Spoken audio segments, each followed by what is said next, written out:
سبحان اللہ، یہ بیان سن کر دل کو سکون آ گیا۔ آپ یہ بیان دوسروں کو بھی شیئر کریں۔ جنازہ ہو گیا، اللہ کے رسول تشریف لے گئے، ابھی لحد تیار ہونے میں دیر تھی، حضور بیٹھ گئے اور آپ نے لمبا خطبہ دیا، کسی دن وہ بھی بیان کروں گا، برائے ابن عازم رضی اللہ عنہ۔ حضور نے فرمایا جب موت کا وقت آتا ہے اس وقت فرشتوں کی ایک پوری گارڈ آتی ہے۔ ہم لوگ سمجھتے ہیں کہ ملک الموت روحیں قبض کرتا، اس سے آگے لوگوں نے پھر ایک ردہ رکھ لیا کہ جب ایک ملک الموت ساری زمین پر اتنے جہان پر گھومتا، سب کی جانیں نکالتا، تو حضور اگر حاضر ناظر ہو جائیں پھر کیا؟ یہ ہمارے دوست کرتے، یہ بات ہی غلط ہے۔ ایک ملک الموت کب جانے قبض کرتا؟ بے شمار فرشتے ہیں اس کے مدد، وہ انچارج ہے محکمے کا، اس کے تحت تتوفاہم الملائکہ، بے شمار فرشتے۔ تو اللہ کے رسول نے فرمایا پورا دستہ، ایک انسپیکٹر ہوتا، اس کے ماتحت سپاہی ہوتے، وہ آ کر اتنی دور بیٹھ جاتے ہیں جہاں تک مردے کی نظر جاتی ہے، وہ نہیں کھڑی باتیں، باقی سب سپاہی بیٹھ جاتے ہیں۔ یہ انچارج آتا، اگر وہ نیک ہے اس کے پاس جنت کا خوشبو سے بسا ہوا رومال ہوتا، سنگاتا، اسے اللہ کا سلام کہتا اور کہتا چل اپنے رب کی طرف، تیرا رب تجھ سے خوش ہے، تو اس سے خوش ہے۔ خوشی خوشی اس کی روح روانہ ہو جاتی۔ برا جو ہے نا ڈراؤنی شکلیں، جیسے ہتھکڑیاں ہوتی ہیں پولیس کے پاس، جو برا مردہ اس کے لیے جو فرشتے ہی آتے ہیں نا، اس سے اسے پتہ چل جاتا کہ میرا انجام اب کیسا ہے۔ مسکراتے چہروں کی بجائے ڈراؤنی شکلیں، بدبودار رومال، غضب آلود نگاہیں، وہ چھپتی پھرتی پھر نکالتے مار مار، اور اسی وقت جب وہ رومال میں اس کو لپیٹتا دوسرے سپاہی آگے آ جاتے ہیں، اس سے وہ وصول کر لیتے ہیں، نیک روح سے لے کر جاتے ہیں۔ اللہ کے رسول صلی اللہ علیہ وسلم جہاں جہاں سے گزرتے نا خوشبو پھیلتی جاتی اور ساری مخلوق کہتی ہے مرحبا، مبارک ہے تیرا آنا یار، تو نے ہم سب کو نا متر کر۔ اور اگر برا ہے تو بدبودار رومال، بدبو پھیلتی اور سارا جہاں لعنت کرتا کہ تو کیسی منحوس روح ہے، ہمارا دماغ ہی خراب کر۔ آسمانوں پر جاتے ہیں، پھر وہاں اجازت مانگتے ہیں کہ دروازہ کھولا جائے، کھولتے جاتے ہیں نیک کے لیے، 7 آسمان پر کے اللہ کی عدالت میں لے جاتے ہیں۔ حکم ہوتا ہے کہ اس کا سارا جو ہے نا اندراج وہ علیین میں کر دو، جو علیین سجین مشہور ہے، کوئی 2 جگہ جہاں روحیں رہتی، غلط بات ہے۔ علیین سجین صرف آفس ہے، دفتر ہے، وہاں نیک لوگ جو ہیں ان کا اندراج ہو جاتا ہے کہ یہ شخص فوت ہو گیا، اس کی پوری کتاب جو زندگی تھی وہ بھی جمع کرا دی جاتی ہے کہ یہ اس کا سارا ریکارڈ ہے۔ دوبارہ حکم ہوتا ہے کہ زمین میں سے میں نے اس کو پیدا کیا، وہیں لے جاؤ، زمین سے دوبارہ اس کو پیدا، وہ روحیں واپس آ جاتی ہیں پھر اسی قبر کی طرف۔ برے کی روح لے کر جاتے ہیں، جب حضور صلی اللہ علیہ وسلم فرمایا، اللہ کہتا نہ آسمان کے دروازے نہ توڑ، میرے دربار میں نہ دفع کرو، گار دو، اس کو 7ویں زمین کے نیچے پھینک دو، وہیں رہے، وہاں سے نکالیں۔ لمبی حدیث ہے جو حضرت سے برائے میں آپ کو، نیک لوگوں کی روحیں خوشی میں ہوتی، کیسی پاک زندگی ان کی۔ حدیث پاک میں آتا ہے سنن ابن ماجہ کے، جب اس کو فرشتے آ کر حساب کے لیے کہتے ہیں نا کہ جواب دو صاحب، تو منظر دکھایا جاتا ہے سورج غروب ہونے کا۔ جب وہ مردہ ہوش میں آتا ہے اور فرشتوں کے سوالوں کے جواب دینا چاہتا، دیکھتا ہے کہ سورج غروب ہو رہا ہے، عصر کا وقت بھی تنگ ہو گیا، تو وہ کہتا دعو نہیں سر، مجھے ذرا مہلت دو، میں نماز پڑھ لوں۔ وہ کہتے ہیں اللہ یار تو اسے کیا حساب لینا، جس کو اس وقت بھی نماز یاد۔ مگر یہ حال ان کا ہی ہے نا جو زندگی میں نماز ہی رہے، جن کو یہاں کبھی خیال ہی نہیں آیا کہ نماز نامی شاید بھی مسلمان کا کوئی کام ہے، انہوں نے وہاں نماز کو کیا یاد کرنا۔ یہ سچا مومن اس وقت کہتا ہے دیکھتے ہوئے کہ سورج جا رہا، تو کہتا ہے یار سوالوں کے جواب دوں گا میں، پہلے مجھے نماز پڑھ، بڑا خوش ہوتے ہیں۔ اور جب سوال کرتے ہیں تیرا رب کون ہے، تیرا دین کیا ہے، تیرا نبی کون ہے، دیتا تو کہتے ہیں ہم پہلے ہی جانتے تھے، اس سے پوچھے تو نہیں، یہ اس نے کہا میں اللہ کی کتاب پڑھتا تھا، قرآن سے مجھے سب پتا۔ وہ کہتے ہیں ہمیں تیرے بارے میں یہی توقع، سو جا، جیسے دلہن آرام سے سوتی ہے، اور روزانہ پھر اس کو جنت کا مقام دکھایا جاتا ہے، ہر روز پردے ہٹا کے صبح شام وہ دیکھتا ہے کہ آخرت میں میرے لیے یہ تیار خوشیاں، جیسے مہمان خانے میں ریسٹ ہاؤس میں بیٹھے نا، وہاں دیکھتا ہے کہ میرے لیے یہ انعام ہے، خوشیاں ہی خوشیاں۔ اور دوسرے کو صبح شام جہنم دکھائی جاتی، جیسے پھانسی کا ہاتھ دکھایا جاتا کہ یہ ہے تیرے لیے اب پھانسی گڑے میں پڑنے، وہ بیچارہ پہلے ہی مرتا، مرنے سے پہلے روز مرتا ہے کہ یہاں میں جانے والا ہوں۔ اللہ فرماتا ہے نار یعرضون علیہا غدوا، صبح و شام فرعون اور اس کی جماعت جہنم کے آگے سے گزارے جاتے، وہ دکھائی جاتی۔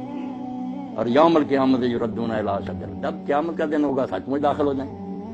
یعنی مرنے سے پہلے ہی فرشتوں کی شکلوں اور رویوں سے پتہ چل جاتا کہ میرا اشرف کیا ہے، اور بعد میں جو قبر میں جاتے ہی شروع ہو جاتا۔ یا ایک سوال جو ہم لوگوں کو پریشان کرتا ہے کہ جب یہاں ہی سوال جواب ہوتے ہیں، لوگوں کو ثواب عذاب ملنا شروع ہوتا ہے، قیامت میں پھر کیا ہوگا؟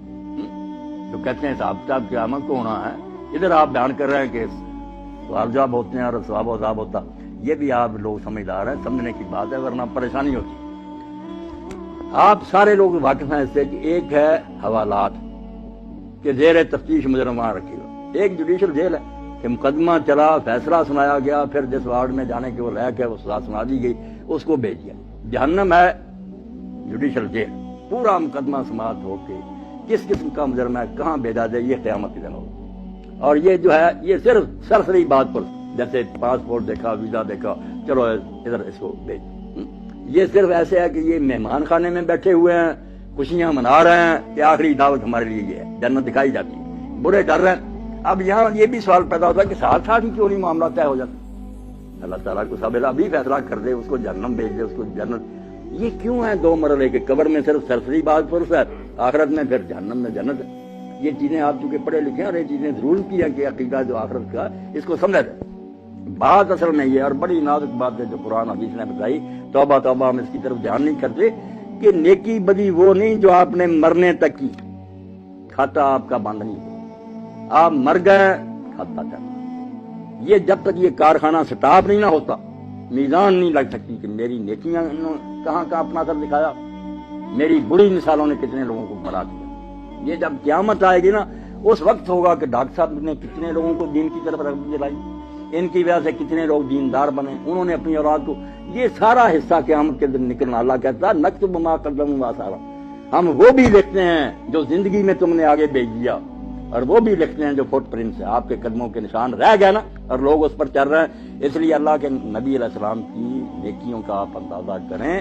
یہ جو ہم کہتے ہیں نا حضور کو یہ ثواب پہنچانا، یہ بہت بعد میں تنگ دین والوں نے نکالا۔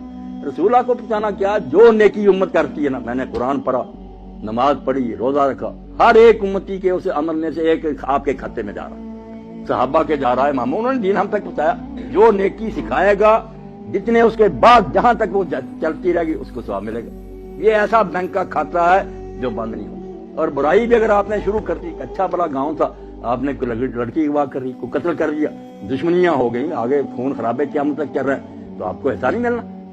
اگر ہٹلر نے جنگ عظیم لگا دی، ساری مہنگائی ہوگی، دنیا مر گئی، تو اس کو سزا مل سکتی ہے دنیا میں؟ کون سی عدالت تھی؟ اس کے پاس کتنی زندگیاں تھی کہ اس کو بار بار ایک ایک کے بدلے مارا، لاکھوں تو انسان مرے ہیں۔ اب قیامت کا دن چونکہ وہاں بار بار زندہ ہونا، بار بار مرنا، یہ عدالت نے سنا، اس کو اتنی بار پھانسی دی ہے۔ یہ بیچارے کہتے ہیں قانون کے مطابق اس کو دینی تو چاہیے مگر دے نہیں سکتے، وہاں سچ مچ دی جائے گی۔ تو یہ نیکی اور بدی کا جو لمبا چوڑا تصور ہے کہ نیکیاں بھی جہاں جہاں جا رہی ہیں، یہ بھی آپ کے کھاتے میں پڑی۔ اسی لیے اللہ کے رسول علیہ السلام فرماتے ہیں آدم کا پہلا بیٹا جس نے اپنے بھائی کو قتل کیا، اب جب قتل ہوتا ایک گناہ اس کے کھاتے میں اور قتل کا پڑتا جاتا کہ تو نے یہ سننا شروع کی، اگر یہ بد رسم تو شروع نہ کرتا تو کیوں انسانوں میں قتل۔ اب جب تک قیامت نہیں آتی آپ سمجھ جائے کہ کھاتا نہیں پتا چل سکتا کہ اس کی نیکیاں کتنی بنی، برائیاں کتنی بنی۔ اس لیے محتاط رہنا چاہیے کہ میں اپنے طرز عمل سے کہیں اولاد کو گمراہ نہ کر دوں، میرے دوست نہ بگڑ جائیں، میرا خطبہ سننے والے نہ، میں مر جاؤں گا مگر میرے گناہ کی جو گٹھڑی ہے یہ بھاری ہوتی جائے گی۔ کوشش کروں کہ میں اچھی مثال قیام کروں تاکہ اس پر لوگ چلیں، تو میرے مرنے کے بعد بھی وہ ثواب مجھے پہنچتا رہے۔ اس لیے اس کے سوا کوئی چارہ نہیں کہ جاتے وقت صرف سرسری کاغذات دیکھے جائیں، ان کو مہمان خانے میں ٹھہرا دیا جائے، ان کو حوالات میں بند کر دیا جائے، اور انتظار کریں آخری عدالت کا کہ جب آخری عدالت آئے گی پھر ہاتھ پاؤں بولیں گے، فرشتے گواہی دیں گے، زمین بولے گی، سارا تیرے نیکی بری کا کچا چٹھا آ جائے گا، جنت دوزخ کا فیصلہ اس وقت ہوگا۔ اور جنت دوزخ بھی کوئی ایک نہیں۔ اب جنت کا نبی علیہ السلام نے فرمایا کہ تم سمجھو بس جنت میں چلے برابر ہے، وہاں 100 درجہ جنت۔ ہم دیکھتے نا کہ بینک بنے اتنی منزل، 100 منزل، اور منزل بھی اتنی دور، فرمایا یہ زمین ہے جتنی دور آسمان ہے وہاں دوسری جنت، اتنی دور ہی پھر تیسری جنت، 100 آسمان زمین جو ہے نا اتنے، اور سب سے آخری جو ہے وہ فردوس، سب سے آخری